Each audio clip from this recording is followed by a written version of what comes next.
인용이냐 기각이냐 이게 갈려 있다기보다는 네. 사실 수사 기록을 증거로 채택을 했거든요. 근데 수사 기록 굉장히 방대하고 또 수사 기록하고 변론 내용하고 부딪히는 부분들이 있습니다. 그러면 증거 능력은 인정한다고 쳐도 네. 증명력이 어느 정도냐, 이 증거로 사실에 인정하는 기여를 어느 정도 따질 거냐, 이 부분에서는 의견이 갈려 있을 가능성, 이런 것들이 있는 것이죠. 근데 다만 이게 너무 길어지게 되면 국민들도 납득하기 어려운 것이 포고령이라든지 여기서 이미 윤석열 대통령이 군경에서 국회 활동 금지를 명령한 거 아니냐.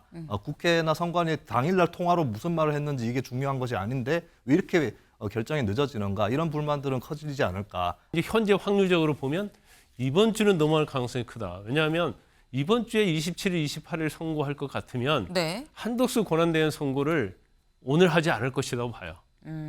먼저 했을 것인데 네. 이번 주에도 사실은 확률적으로 보면 어떤 평결이 끝나기가 쉽지가 않기 때문에 일단 이게 뭐 일주일 이상 길어질 가능성이 크다. 그러면 일단 국정마비를, 국정 혼란을 막아야 하니까 네. 한덕수 권한대행부터 빨리 결론이 이미 난 사안이니까 선고를 하자 해서 잡힌 거기 때문에 한덕수 권한대행의 선고를 우리가 가늠자로 삼는다 하더라도 대통령에 대한 선고는 좀 더 늦어질 수 있다 이렇게 봐요. 그렇지만 마지노선은 네. 4월 18일 이전이 되겠죠.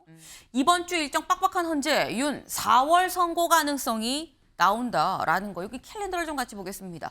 사법 슈퍼위크 시간표예요. 오늘 헌재에서 한덕수 총리의 탄핵 심판 선고가 있죠. 그리고 법원에선 윤 대통령 형사 재판이 있고요. 이재명 대표 이 대장동 1심 이 재판이 또 있습니다. 그리고 내일 헌재는 하루 쉬어요. 그래서 민주당에서는 요날 빨리 윤 대통령 선고를 해야 되는 거 아니냐라고 얘기를 하고 있는데, 요날 이재명 대표 법원에선 또 대장동 관련해서 1심 재판이 또 있다라는 거. 수요일에 이재명 대표가 선거법 위반 2심 선고가 있죠. 이재명 대표 2심 선고가 있는 수요일, 또 이날은 마침 고교생 학력평가가 있습니다. 때문에 이날 나오진 않지 않겠느냐. 집회 시위가 있기 때문에 윤 대통령에 대한 선고가 없을 것이다. 그럼 목요일은 정기적으로도 선고가 있는 날이죠. 일반 사건들에 대한 정기 선고가 있는 날. 그럼 금요일이냐라는 거예요. 현재로선 이날 있는 거 아니야 라는 건데, 이날 못하면 4월로 넘어간다. 3월 28일에 못하면 이튿날 29일, 30일은 다 주말이기 때문에 할 수가 없죠. 당연히 4월로 넘어갈 수밖에 없는 건데, 근데 4월로 넘어간다 그러면 사실 이거는 김수민 위원님, 4월 18일에 문영배 이미선 재판관이 퇴임을 하거든요. 시간이 정말 사실 없습니다. 네, 일단 근데 이게 언제 결정을 하는 게 좋은 것이냐, 이건 말할 수 없는 것이 현재 네. 평의가 세간의 예상보다 길어지고 있는데 왜 그쵸. 길어지고 있는지 이 부분은 우리가 알 수가 없는 것이거든요. 네. 그리고 계속해서 논의를 할 수밖에 없다면은 그거는 끝까지 논의를 해야 될 일이고, 저는 일부러 뭐 의견이 갈려 있는데 억지로 8대0으로 모으기 위해서 평의가 길어지고 있다고 보지는 않습니다. 만약에 그렇다면 그냥 갈려 있는 대로 그냥 선고를 하면 되는 거고, 사실 네. 아직까지 평결은 하지 않았거든요. 그런 상황에서 뭔가 계속 논의를 하기 위해서 길어지고 있다라고 보여지는 건데, 이견이 있어서 지금 길어지는 거다. 네, 근데 그 이견이 사실 인용이냐 기각이냐 이게 갈려 있다기보다는 네. 사실 수사 기록을 증거로 채택을 했거든요. 근데 수사 기록 굉장히 방대하고 또 수사 기록하고 변론 내용하고 부딪히는 부분들이 있습니다. 그러면 증거 능력은 인정한다고 쳐도 네. 증명력이 어느 정도냐, 이 증거로 사실에 인정하는 기여를 어느 정도 따질 거냐, 이 부분에서는 의견이 갈려 있을 가능성, 이런 것들이 있는 것이죠. 근데 다만 이게 너무 길어지게 되면 국민들도 납득하기 어려운 것이 포고령이라든지 여기서 이미 윤석열 대통령이 군경에서 국회 활동 금지를 명령한 거 아니냐. 국회나 선관위 당일날 통화로 무슨 말을 했는지 이게 중요한 것이 아닌데 왜 이렇게 결정이 늦어지는가, 이런 불만들은 커지지 않을까, 그렇게 보고, 저는 뭐 4월 18일까지 막 넘기고 이런 시나리오는 거의 없을 거라고 보고, 네. 뭐 이번 주 아니면 다음 주가 되지 않을까, 그 정도로 전망을 해봅니다.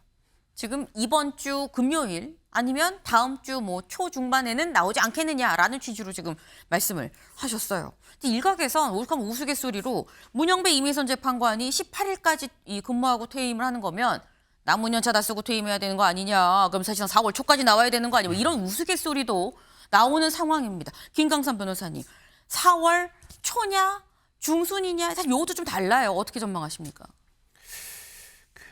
참 갈수록 이제 판단하기 어려워져요. 왜냐하면 네. 우리가 예상했던 것들이 계속 시간이 늦어지고 있는데, 이번 주에도 제가 볼 때는 이제 27일, 28일 아니면 뭐 넘길 것이다 이렇게 보거든요. 네. 그런데 사실 이재명 대표 26일 선거잖아요. 근데 제가 볼 때 26일 선거에 같이 하는 것은 거의 불가능하다 이렇게 봅니다. 왜냐하면 지금 굉장히 양 극단이 대립하고 있잖아요. 네. 그날 이제 학교를 휴교를 해왔는데 그날 학력 모의고사 평가가 있잖아요. 그렇죠. 그러니까 안 되고 또 이재명 대표 선거였는데 같이 선거하는 것은 너무 또 정무적인 거라는 판단을 받을 수밖에 없어요. 그래 뭐 내일 선거인데 내일 선거는 이미 물이 건너갔다 이렇게 볼 수 있을 것 같고 27일 선거가 그 정기적인 선거인데 이때 보통 한 50건에서 60건 선거가 되거든요. 네. 근데 이 선거 날이 이미선 문영배 재판관이 마지막으로 선고할 수 있는 날이에요. 27일이. 네. 그래서 제가 볼 때는 내일이나 모레에 네. 27일 선고를 그대로 하겠다고 하면 네. 공지가 되면 네. 27일은 안 되고 28일도 안 될 가능성이 크다. 그렇지만 27일 선고가 공지가 안 된다고 한다면 네. 27일이나 28일 선고될 가능성이 크다. 아하. 그렇지만 이제 현재 확률적으로 보면 이번 주는 넘어갈 가능성이 크다. 왜냐하면 이번 주에 27일, 28일 선고할 것 같으면 네. 한덕수 권한대행 선고를 오늘 하지 않을 것이라고 봐요. 먼저 했을 것인데 네. 이번 주에도 사실은 확률적으로 보면 어떤 평결이 끝나기가 쉽지가 않기 때문에 일단 이게 뭐 일주일 이상 길어질 가능성이 크다. 그러면 일단 국정마비를 국정 혼란을 막아야 하니까 네. 한덕수 권한대행부터 빨리 결론이 이미 난 사안이니까 선고를 하자 해서 잡힌 거기 때문에 한덕수 권한대행의 선고를 우리가 가늠자로 삼는다 하더라도 대통령에 대한 선고는 좀 더 늦어질 수 있다 이렇게 봐요. 그렇지만 마지노선은 네. 4월 18일 이전이 되겠죠. 이미선 문영배 재판관이 퇴임하는 그 이전이 될 겁니다. 네. 그러니까 지금 말씀은 목요일 날 늘 정기적으로 했었던 이 다른 일반 사건 선고들 수십 건을 선고하는 그 선고가 실제로 예정대로 이루어질 건지 안 이루어질 건지 여부를 보면 27일, 28일 요번 주 후반 상간에 윤 대통령에 대한 탄핵 심판 선고가 있을지 없을지 좀 가늠을 할 수 있지 않겠느냐라는 말씀이에요. 하지만 다음 주로 넘어갈 가능성도 상당하다라는 말씀이었습니다.